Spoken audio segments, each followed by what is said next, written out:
하나님께서 오늘 우리들에게 주시는 말씀은 마태복음 2장 1절에서 12절까지 말씀입니다.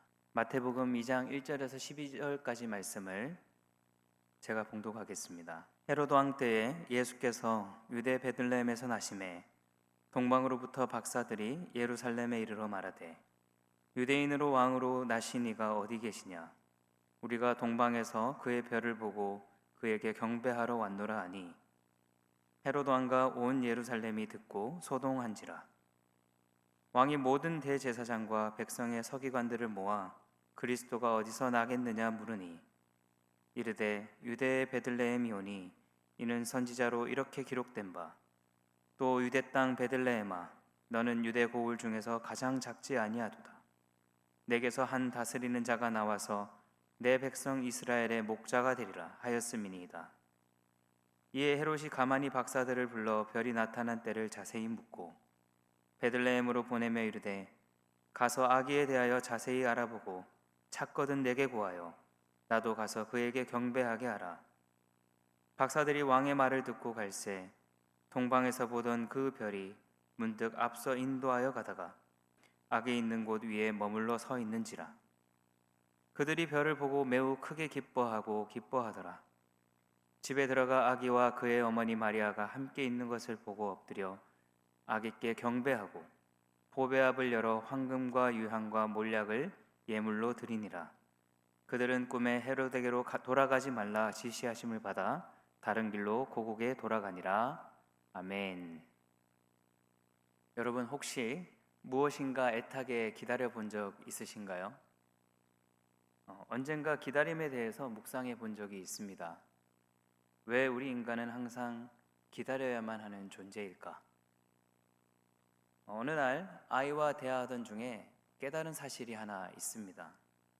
아이가 선물로 받고 싶은 장난감이 있었는데 저는 그 선물을 특별한 날에 주고 싶었습니다. 그래서 저는 그 선물을 당장 사주지 않고 생일이 되어서야 그 선물을 사준 적이 있습니다. 사실 저에게 그 선물을 사줄 수 있는 능력은 충분했어요. 그렇게 비싼 물건도 아니었기 때문에 당장이라도 마트에 가서 사줄 수 있었습니다. 하지만 아이에게는 선물을 살 수 있는 능력이 없었습니다. 아이가 할 수 있는 것이라고는 그저 아빠에게 선물을 사달라고 하는 것과 선물을 받을 때까지 기다리는 것뿐이었어요. 물론 나이가 들어가고 또 경제력이 생기면서 기다리지 않고서도 얻을 수 있는 것들이 많아졌습니다마는 여전히 우리의 힘으로 되지 않는 것들이 있습니다. 여전히 우리는 미래를 내다볼 수 없고 또 알 수 없는 미래로 늘 불안해하며 살아갈 수밖에 없습니다. 이처럼 우리는 기다리는 존재입니다. 누구나 시간과 능력의 한계를 안고 살아가기 때문이죠. 무엇이든 원하는 때에 이룰 수 있는 사람은 아무도 없습니다. 그 누구도 이 기다림이라고 하는 것을 피할 수가 없다는 것이죠. 그래서 기다림이라고 하는 것은 인간의 한계와 연약함을 인정하고 받아들이는 태도입니다. 기독교 신학자였던 성 어거스틴은 기다림이란 사랑이 하나님께 맞춰지는 시간이라고 말했습니다. 우리의 그 욕망이 하나님을 향해서 조정되는 시간이라는 것이죠. 프랑스의 철학자 시몬느 베우도 기다림이란 하나님을 위한 공간을 비워두는 행위라고 말했습니다. 기다림은 아무것도 하지 않는 것이 아니라 하나님께서 오실 수 있도록 자리를 마련해 두는 그런 적극적인 행위라고 하는 것이죠. 그래서 기독교 전통에서는 이 조급함을 죄라고까지 말하는 신학자도 있습니다.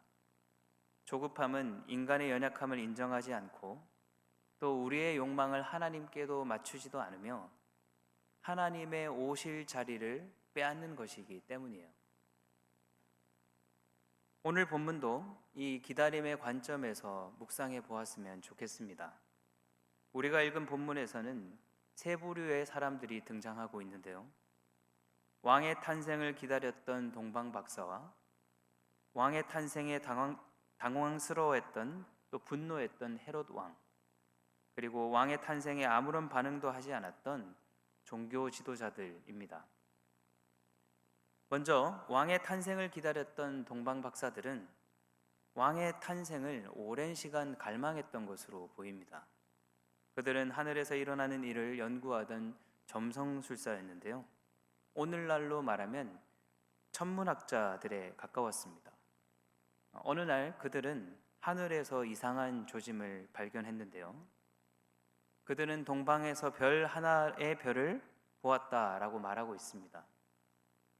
이것은 그들이 오랫동안 기다려왔던 현상이기도 했어요.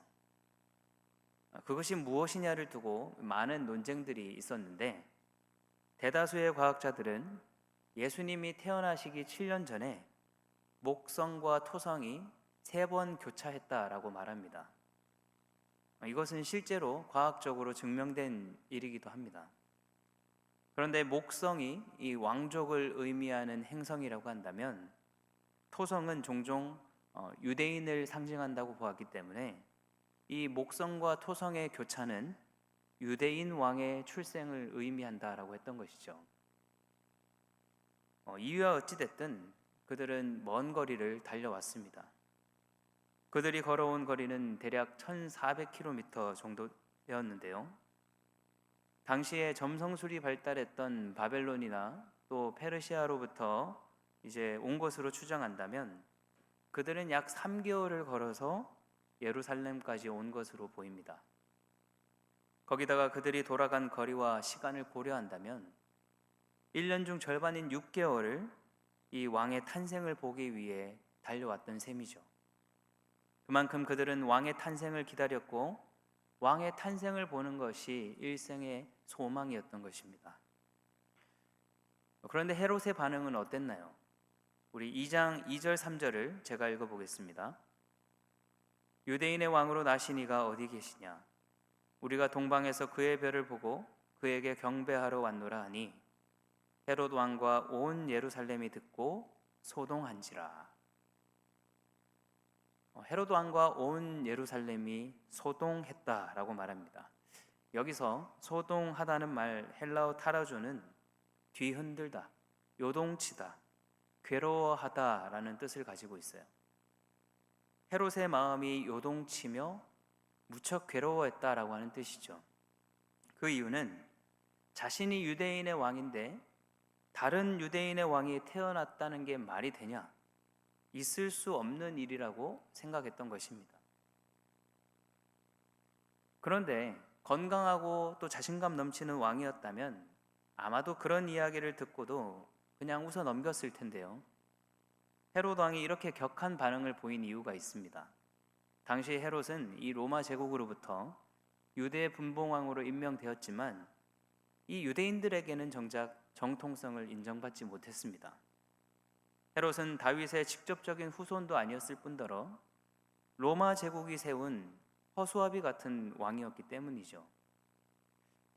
이렇게 유대인들에게 인정을 받지 못했기 때문에 헤롯도 자신의 그 왕권이 불안정하다는 것을 알고 있었습니다.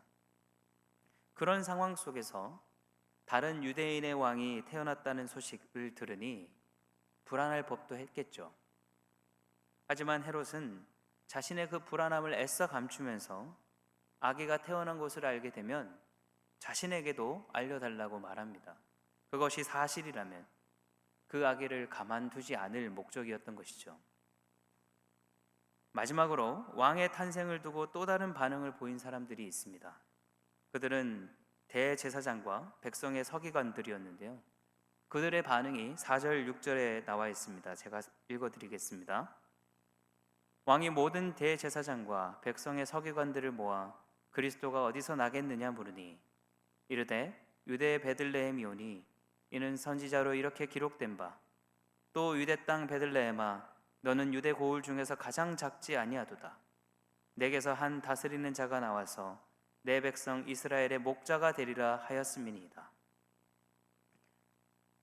헤롯 왕이 그들에게 물었습니다. 도대체 그 왕이 어디서 태어날 것 같으냐 하니 그들은 마치 기다렸다는 듯이 미가서 5장 2절 말씀에 기록된 예언이라고 대답합니다. 툭 치면 자동적으로 대답이 나오는 것을 보니 성경적 지식에는 정말 탁월했던 사람들 같아요. 하지만 그들의 대답에는 왠지 영혼이 없어 보였습니다. 기뻐했다거나 또 놀라서 흥분하며 말했다거나 당장 베들레헴으로 가야 된다라고 말하지도 않았어요. 물론 헤롯 왕이 눈치를 봐야 한다면 잠잠할 수도 있었겠지만 그들은 나중에라도 동방 박사와 함께 베들레헴으로 가지 않았던 것으로 보입니다. 유대 종교의 지도자라면 메시아 탄생에 대한 예언이 성취된 것을 기뻐해야 마땅했지만, 적어도 그것이 맞는지 의심이라도 해야 마땅했지만, 그들의 헤롯의 질문에 대한 척척 답을 내놓으면서도 아무런 감흥도 아무런 행동도 보이지 않았다라고 하는 것이죠. 사랑하는 여러분, 여러분은 이 세 부류의 사람들 중에 어떤 부류에 속하십니까? 예수를 간절히 기다렸던 동방 박사입니까? 아니면 예수를 거절했던 헤롯 왕입니까? 아니면 예수에 대해 냉담했던 종교 지도자들입니까? 이 세 사람의 차이는 결정적으로 마음의 문제였던 것 같아요. 간절히 원하는 마음이 없으면 사실 기다림도 없습니다. 마음의 갈망은 사람을 기다리게 만들고 또 그것을 위해 무엇이든 하게 만들기 때문이죠. 우리는 이것을 기독교 용어로 소망이라고 부릅니다. 소망은 하나님께서 약속하신 그 미래가 아직 보이지 않아도 이미 확정되었다고 신뢰하며 살아가는 태도를 말해요. 이것은 일반적인 희망과는 조금 다릅니다. 희망은 잘 되면 좋겠다, 가능성이 있으면 기대하고 상황이 좋아질 것이라는 낙관적 태도이지만, 소망은 이미 이루어진 것을 신뢰하며 불확실성에서도 침묵 가운데서도 기다림이 길어져도 하나님을 신뢰하는 태도입니다. 사랑하는 여러분, 우리 인간은 기다리는 존재입니다. 누구나 시간과 능력의 한계 때문에 그 한계와 연약함을 인정하고 받아들여야 되는 존재라는 거예요. 그래서 우리에게는 소망이 필요합니다. 우리 인간의 한계와 연약함을 채워줄 하나님을 향한 소망으로 우리 마음을 채워야 될 줄 믿습니다. 우리의 욕망, 우리의 계획, 우리의 뜻을 다 비워내고 영원한 생명을 허락하신 우리 주님께 우리 마음의 자리를 비워드려야 될 줄 믿습니다. 날마다 우리는 한계 상황을 마주합니다. 병상에 누워있는 사랑하는 이의 회복을 기다리고, 믿음 없는 자녀가 신앙을 회복하길 기다리며, 생계의 어려움 때문에 재정이 채워지기를 기다립니다. 또 신분이 불완전해서 신분이 해결되기를 기다리고, 직장에서 관계가 어려워 관계가 회복되기를 기다리며, 오랜 시간 자녀가 없어서 생명의 잉태를 기다립니다. 이런 것들은 우리가 어떻게 할 수 없는 것들이에요. 그래서 우리에게는 소망이 필요합니다. 주님께서 우리 마음 가운데 찾아오셔서 시간과 능력의 주인이신 하나님이 마침내 우리 삶 가운데 일하시도록 맡겨드렸으면 좋겠습니다. 기다림은 하나님께서 일하지 않는 시간이 아니에요. 오히려 기다림은 하나님께서 우리를 세밀하게 빚으시는 시간입니다. 내 마음의 주인이 내가 아니라 바로 하나님이심을, 그래서 하나님을 향한 소망으로 가득 채워지는 시간이라는 거예요. 우리는 기다림을 통해 우리가 누구인지 알게 되고 또 드러내고 그렇게 빚어지는 존재라는 것입니다. 하나님이 주인이심을 고백하는 자에게 기다림은 더 이상 고역이 아니라 소망이 될 것입니다. 사랑하는 여러분, 우리 뜻대로 되지 않는 인생이지만 시간과 능력의 주인이신 하나님께 우리 마음의 자리를 비워드렸으면 좋겠습니다. 예수님께서 여러분 인생의 왕이 되시기 위해서 인간의 몸을 입고 여러분 가운데 찾아오셨습니다. 예수님께서 이 땅에 오신 이유는 결국 우리를 왕 같은 존재로 살게 하기 위해서라는 거예요. 우리가 왕이신 예수님을 마음에 받아들이고 그분이 하실 일을 소망하며 기다릴 때 우리는 이 땅에서 왕 같은 존재로 살게 될 줄 믿습니다. 기다림이라는 하나님의 시간, 그 하나님의 리듬에 익숙해져서 가장 좋은 때에 가장 좋은 방법으로 일하실 그 주님을 소망하면 좋겠습니다. 오늘 하루 왕이신 예수님을 마음에 모시고 예수님께서 주시는 그 소망으로 가득 찬 하루 될 수 있기를 간절히 소원합니다. 기도하겠습니다. 사랑과 은혜가 풍성하신 하나님 아버지, 오늘 말씀을 통해 우리가 기다리는 존재임을 다시 고백합니다. 우리의 시간과 능력의 한계 앞에서 조급해하고 불안해하던 마음을 주님 앞에 내려놓습니다. 주님, 기다림의 시간 속에서 우리가 혼자가 아님을 믿게 하여 주시고 하나님께서 침묵하시는 것처럼 보일 때에도 여전히 일하고 계심을 신뢰하게 하옵소서. 우리의 욕망과 계획을 비워 주님께서 오실 자리를 내어드리는 소망의 사람으로 살아가게 하옵소서.